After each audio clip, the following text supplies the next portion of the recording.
अब तुमसे रुखसत होता हूँ, आओ संभालो साजे गज़ल, नए तराने छेड़ो, मेरे नगमों को नींद आती है।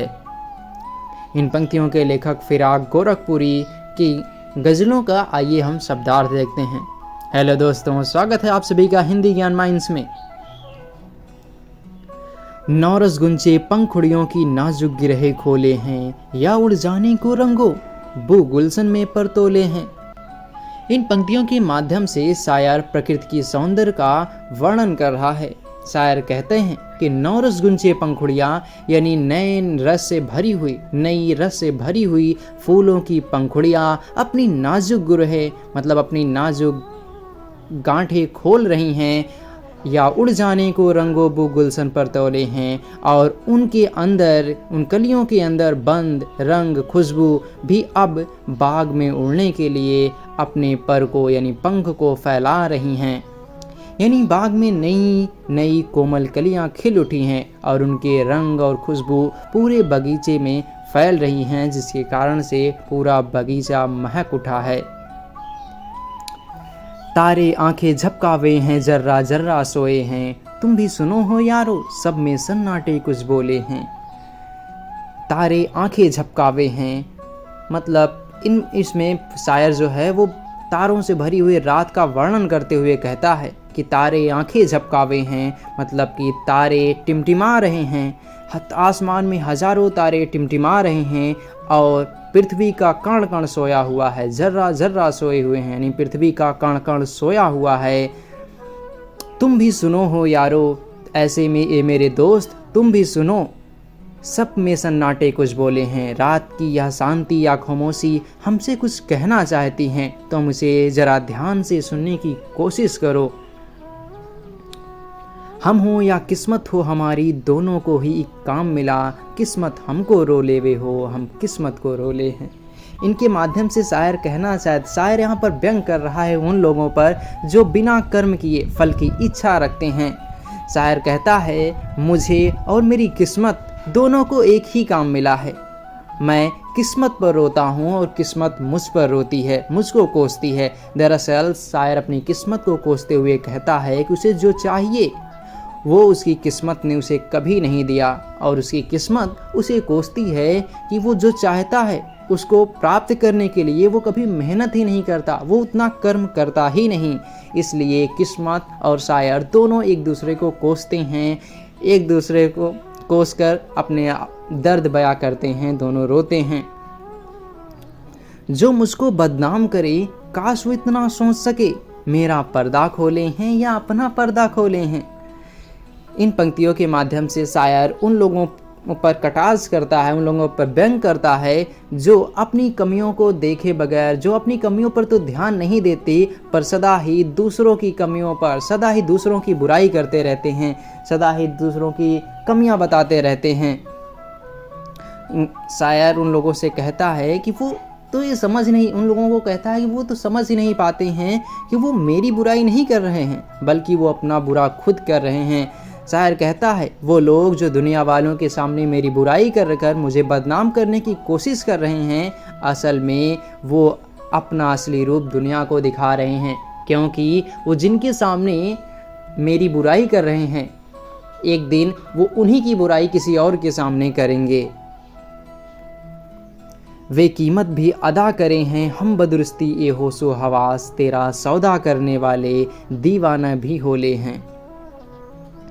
इन पंक्तियों में शायर अपनी प्रेमिका के वियोग में दुखी है, इसलिए वह कहता है कि मैं इस वक्त तुमसे बहुत दूर हूँ, जिसकी कीमत मैं पूरे होशो हवास यानी कि पूरे विवेक के साथ चुका रहा हूँ।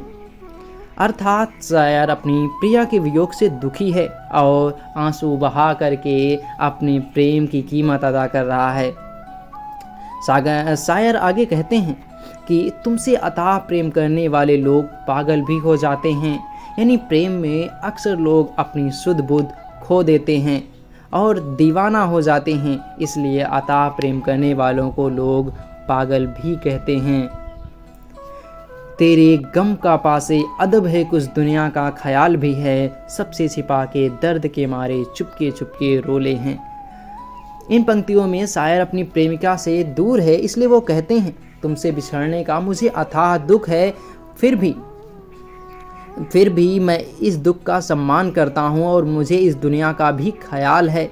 सबसे छिपा के दर्द के मारे चुपके चुपके रो लूँ, इसलिए मैं सबसे अपने दर्द को छुपा करके चुपके चुपके रोता हूँ। अर्थात शायर अपने दुख को दुनिया वालों के सामने दिखा करके अपनी मोहब्बत का मजाक नहीं बनाना चाहता। शायर नहीं चाहता है कि दुनिया वाले उसकी प्रेमिका के बारे में कोई गलत बात करें। फितरत का कायम है तवाजुन आलमे हुस्नो, इश्क में भी उसको उतना ही पाते हैं जितना खुद को खोले हैं। यहाँ पर शायर जो है वो प्रेम के संतुलन के बारे में बात कर रहा है। यहाँ पर शायर कहता है कि दुनिया में प्रेम और सौंदर्य आपस में एक संतुलन, इनका आपस में एक संतुलन होता है। जो जितना अपने आप को प्रेम के लिए समर्पित करता है उसे बदले में ही उतना ही प्रेम मिलता है। यानी जो जितना दूसरों से प्रेम करता है उसे उतना ही प्रेम वापस मिलता है। आबो ताब असआर न पूछे, तुम भी आंखें रखे हो, ये जगमग बैतों की दमक है या हम मोती रोले हैं। उपरोक्त पंक्तियों के माध्यम से, इन पंक्तियों के माध्यम से शायर कहना चाहता है, पाठकों को यह बताना चाह रहा है, कह रहा है कि तुम सिर्फ मेरी शायरी की ऊपरी चमक धमक और इसकी लिखावट को ही मत देखो, इसकी सिर्फ इस शायरी को ही ना देखो, इसके अंदर जो भाव छुपा है उसको देखो। तुम खुद बहुत समझदार हो, इसलिए तुम सिर्फ मेरी शायरी के शब्दों को मत देखो, उसके अर्थ को ध्यान से समझने की कोशिश करो। शायर कहता है, जब उसने असीम दुख झेला, उसका हृदय रोया, तो उसका दुख मोती बनकर उसकी आंखों से बहा, तब जाकर इतनी सुंदर शायरी की रचना हुई है। ऐसे में तू याद आए हैं अंजुमने मैं रिंदों को, रात गए गर्द पे फरिश्ते बाबे गुनाह जग खोले हैं। इसमें शायर अपनी प्रेमिका से कहता है, जब रात बहुत गहरी हो जाती है और आसमान में बैठे फरिश्ते इस दुनिया के गुनाहों का, रात गई गर्द पे फरिश्ते बाबे गुनाह जग खोले हैं। यानी जब बहुत गहरी रात हो जाती है तो आसमान में बैठे फरिश्ते इस दुनिया का हिसाब किताब कर रहे होते हैं। तब ऐसे में तू याद आए अंजुमन मैं रिंदों को, ऐसे में मैं महखाने में बैठ करके, अंजुमन यानी महखाने में बैठ करके तुम्हें याद करता हूँ, तुम्हारे गम को भुलाने की कोशिश करता हूँ।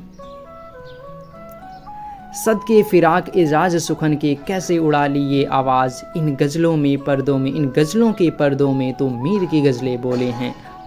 शायर खुद की प्रशंसा करते हुए कहता है, सदके फिराज, हे फिराज, मैं तुम्हारी गज़लों पर फ़िदा हूँ। तुमने इतना अच्छा सुखन कैसे उड़ा ली ये आवाज़, तुमने इतना अच्छा लिखना कहाँ से सीखा। इन गज़लों के पर्दों में तो मीर की गज़लें बोले हैं। तुम्हारी इन गज़लों को पढ़ के ऐसा लगता है जैसे इन गज़लों को साक्षात मीर साहब ने लिखा हो। यानी फिराक साहब अपनी गज़लों की तुलना मीर साहब, जो कि शायरी की दुनिया के बहुत बड़े एक शायर थे, उनकी गज़लों से करते हैं। इस शेर में शायर का आत्म प्रशंसा का भाव दिखाई पड़ता है।